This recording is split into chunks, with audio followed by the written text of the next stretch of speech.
Eto po pag-usapan natin, ah. Kanina lang, hinuli si Jason sa naku patindi, grabe. Grabeng kalokohang ginagawa nito. Alam mo yung timing? Kasi huhulihin mo siya Thursday ng gabi, holiday ang Friday, tapos weekend, Saturday, Sunday, walang opisina. So, hindi makakapag-bail si Jason sa. Ang galing nung timing, 'di ba? O diyan ka muna. Oh, they will try to destroy the spirit of Jason sa. Kasi pagka nahuli ka doon, 'di ba? Kukulong ka doon at pambihira. That is very dangerous for Jason sa. Kasi yung edad niya eh. Alam niyo po, madalas po naming nakakasama to si Jason sa lalo't pag kami nasa Davao. Uubo-ubo na po si Sir J. Ha? Ang dami namang araw na pwedeng i-serve yung warrant, hindi naman tatakas yung mama.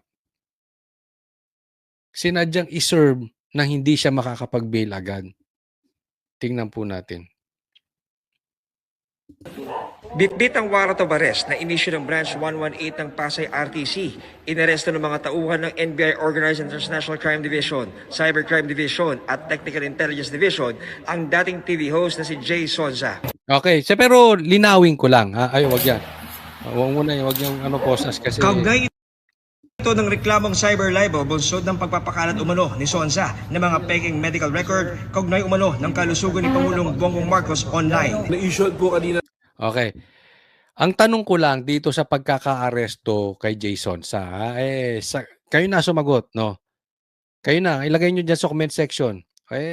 Bago nyo po ilagay ito sa comment section, bago nyo sagutin yung tanong ko, ako yung papaalala lang muli. I-like nyo po itong vlog na ito, At huwag kalimutan, mag-subscribe sa channel, Coach Oli News. Like and subscribe. Okay, lagay nyo dyan sa comment section. Yung nangyari ba kay Jason sa hinuli, na-aresto, o na-stop lang? Kasi hindi na natin alam kung anong definition ba ang nahuli kay Bongbong Marcos. Hindi na rin natin alam kung ano yung na-aresto sa bokabularyo ni Claire. So, dapat maglabas ng opisyal si Claire Castro kung siya ba ay nahuli, na-aresto, or na-stop. Yung bihira, no? Yeah. Ganyang gumawa. Isipin mo si Jason sa ikinulong dahil binagbibintang ang fake news peddler. Si Bongbong nga, fake news peddler, presidente pa eh. Nahuli daw hindi naman daw nahuli. May pumasok, wala daw pumasok na barel sa KOJC, napakadami namang pumasok. Oh. Tapos hindi nyo, ang tagal-tagal nyo hindi nyo mapakulong yung pinsa mong magnanakaw. Diba? Ang ipakukulong nyo yung media. Pambihira tong gobyerno mo, Bongbong. Iyaan ang legacy mo. Mang-api ng media, parehas ng tatay mo. Ng warrant ng RTC ng Pasay kaninang hapon at agad po nating pinakilos ang OTCD, ang TRD at ang CCD po natin. It's a joint operation at nahuli nga po siya dito sa... Ang bilis niya itong si Matibag manghuli, no? Excited siya, naglabas ang RTC, arestuhin din. Arestuhin. Pero alam nyo ba, ang daming kapalpakan na ginawa dyan. Una, nakalagay, no bail. Paano no bail? Pangalawa, halata mo naman yung timing. Para hindi agad makapag-bail nga si Jason sa. Hindi ma-question. Kasi nga walang opisina.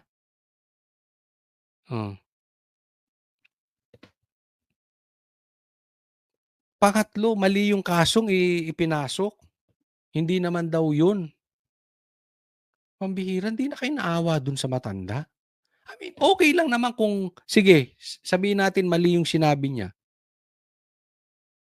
Di kasuhan ninyo ng tama, hindi yung ikukulong nyo na lang doon sa weekend na hindi siya makapag-bail agad, tapos no bail. Papatayin niyo yung mama para lang hindi magbalita ng against sa amo yung si Bongbong Marcos. Samantalang yung mga amo ninyo nagnanakaw, wala kayong hindi nyo makulong. Project 8 Quezon City at sa kasalukuyan po ay pinoprocess po ngayon ng NBI po. Ito po ikaugnay sa kaso niya ng paglabag ng cyber law natin na may kinalaman po sa pagpapakalat ng maling balita sa ating pong Pangulo at ito nga po kaso niyang to ay no-bail po ito.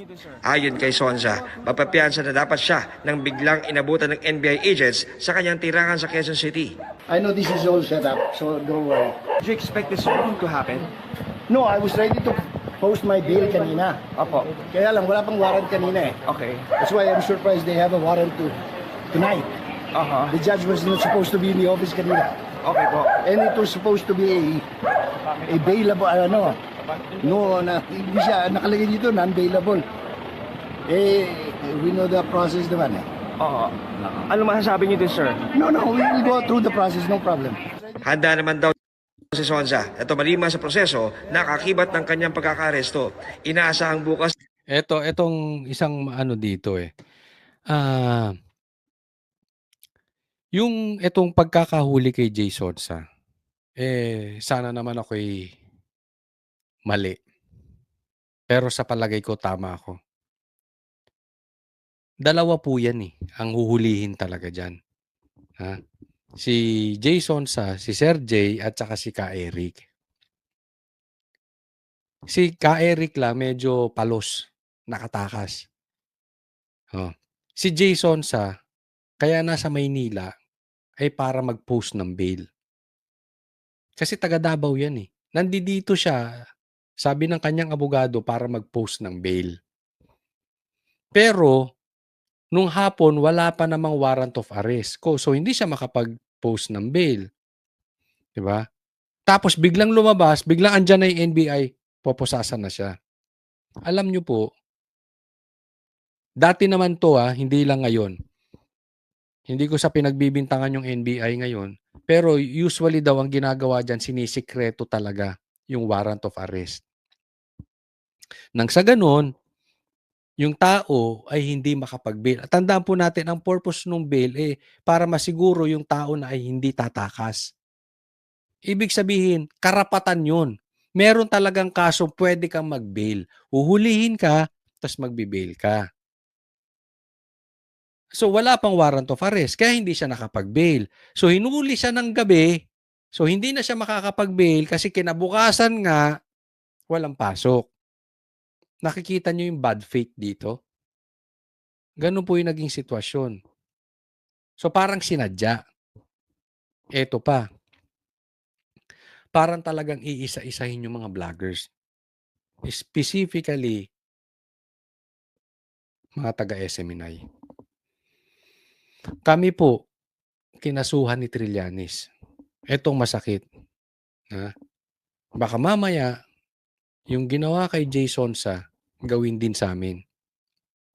Na yung kaso ay bailable naman, itatago, ilalabas ng weekend. Ako ay nagsasalita ngayon para kung sakaling nangyari, mahalungkat nyo tong sasabihin ko. Tapos, hindi makapag-bail.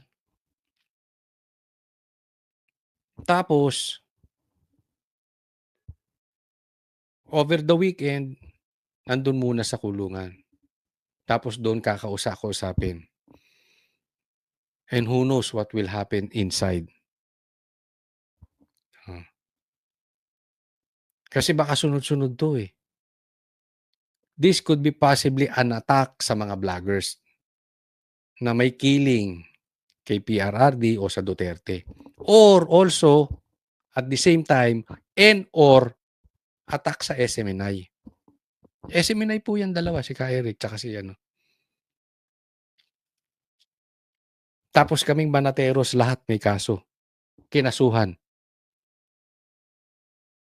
Except si J. Guevara na lang.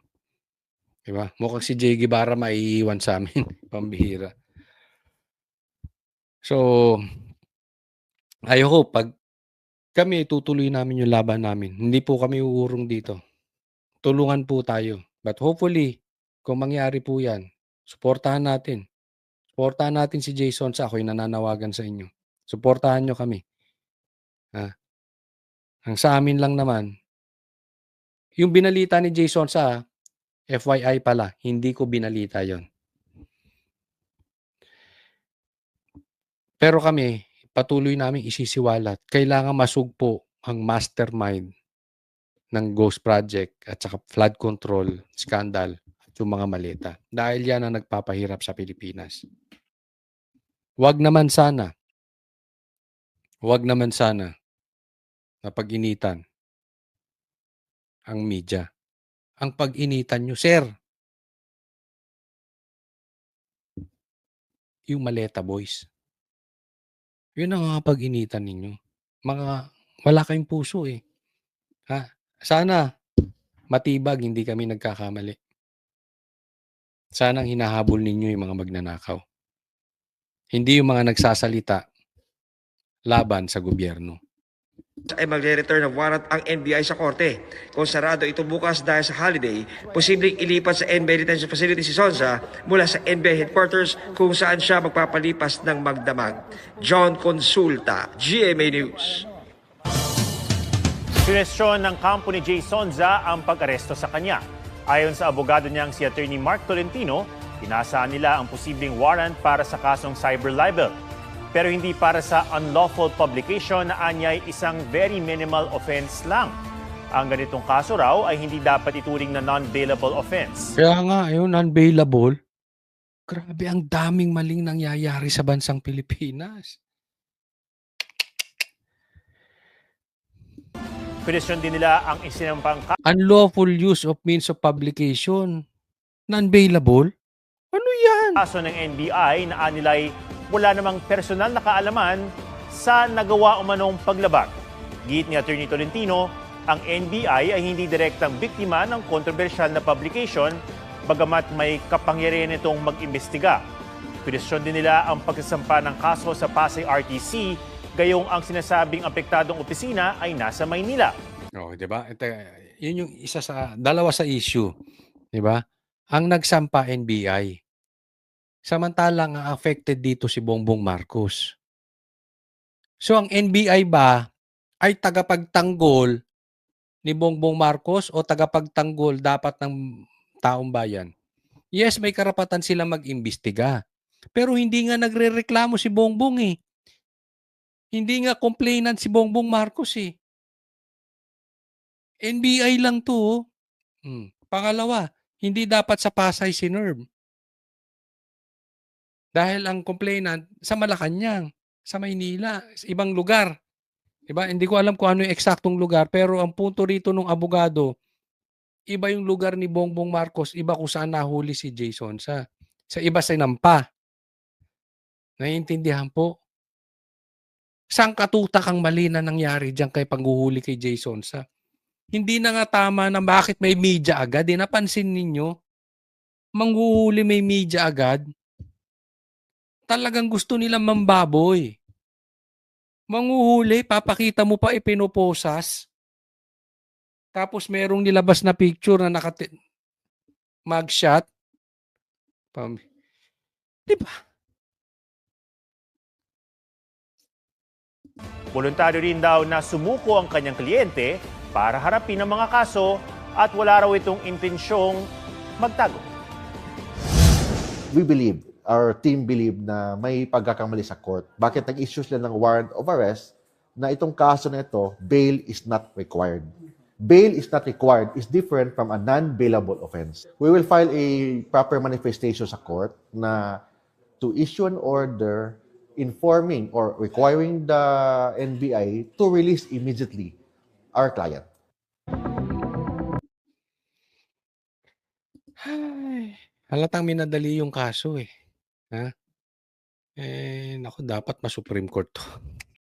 Kami ang boses ng masa, hindi natatakot. Katotohanan lang, di kami nalulunod. Walang bahid ng sismis, lahat ay totoo. Kahit sino ka pa, Pag mali ka, babanatan ka.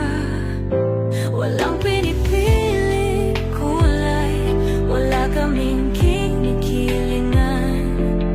Basta para sa bayan, kami lalaban. Pag tama, palakpakan. Pag mali, banatan. Di matitinag, di matatakot. Para sa bayan, tuloy ang sigaw. Sa harap ng kamera, walang halong takot.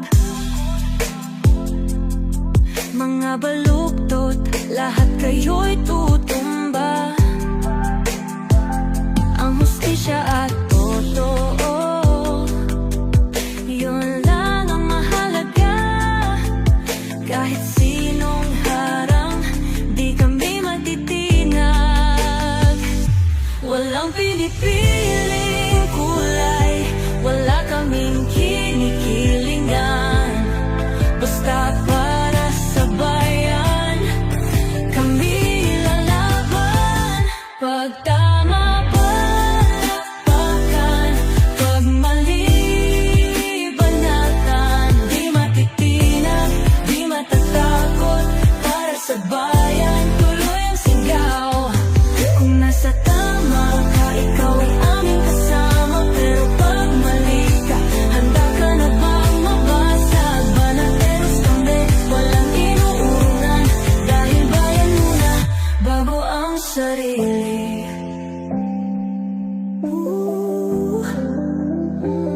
Bago ang sarili.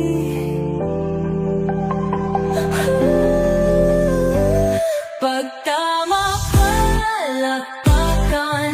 Pag mali, banatan. Banateros ang sigaw. Katotohanan ang